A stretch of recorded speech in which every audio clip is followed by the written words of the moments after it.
उत्तर प्रदेश के विधानसभा चुनाव 2027 के लिए समाजवादी पार्टी के मुखिया अखिलेश यादव ने पीडीए यानी पिछड़ा दलित अल्पसंख्यक फॉर्मूले को मजबूत करने के लिए एक बड़ा दांव चला है। पूर्वांचल में ओम प्रकाश राजभर के एनडीए में जाने से खाली हुई जगह को भरने के लिए अखिलेश ने सीमा राजभर को समाजवादी पार्टी महिला सभा का राष्ट्रीय अध्यक्ष नियुक्त किया है। जूही सिंह की जगह सीमा राजभर को लाना यह दर्शाता है कि सपा अब राजभर वोट बैंक में सीधे सेंधमारी करने की तैयारी में है।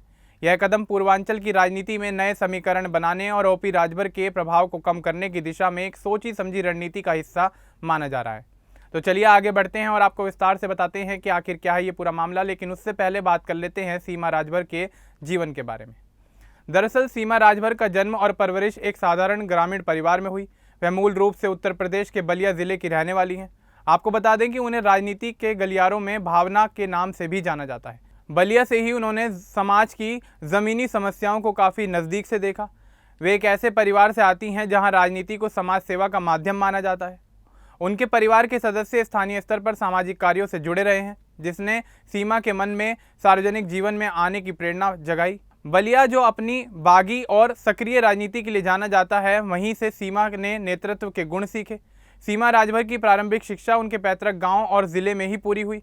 उन्होंने अपनी उच्च शिक्षा के दौरान ही छात्र राजनीति और सामाजिक आंदोलनों में रुचि दिखाना शुरू कर दिया था। उनकी शिक्षा ने उन्हें समाज के वंचित वर्गों, विशेषकर राजभर समाज की स्थिति को समझने में काफ़ी मदद की। वे अपनी पढ़ाई के दौरान ही महिलाओं के अधिकारों और पिछड़ों के उत्थान के लिए आवाज़ उठाने लगी थीं। उनकी सरल भाषा और लोगों से जुड़ने की कला उनके शैक्षिक और सामाजिक अनुभवों का ही परिणाम है। सीमा राजभर के राजनीतिक करियर की वास्तविक शुरुआत सुभाषपा यानी सोहेलदेव भारतीय समाज पार्टी के साथ हुई। ओम प्रकाश राजभर के नेतृत्व वाली इस पार्टी में सीमा ने बहुत कम समय में अपनी जगह बना ली। उनकी सक्रियता को देखते हुए पार्टी ने उन्हें बलिया सुभाषपा महिला मोर्चा का जिलाध्यक्ष नियुक्त किया। इस दौरान उन्होंने पूर्वांचल के गाँव में घूम घूम कर राजभर समाज की महिलाओं को संगठित किया। उन्होंने बूथ स्तर पर पार्टी को मजबूत करने के लिए कड़ी मेहनत की, जिससे वे संगठन के भीतर एक उभरता हुआ चेहरा बन गई।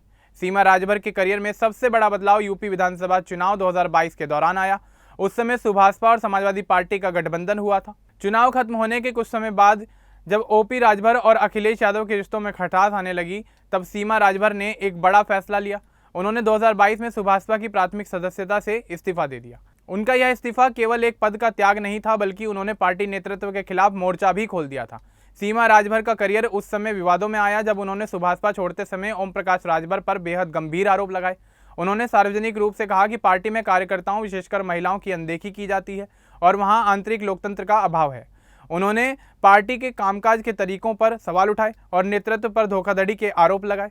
इन विवादों ने उन्हें मीडिया की सुर्खियों में लाकर खड़ा कर दिया।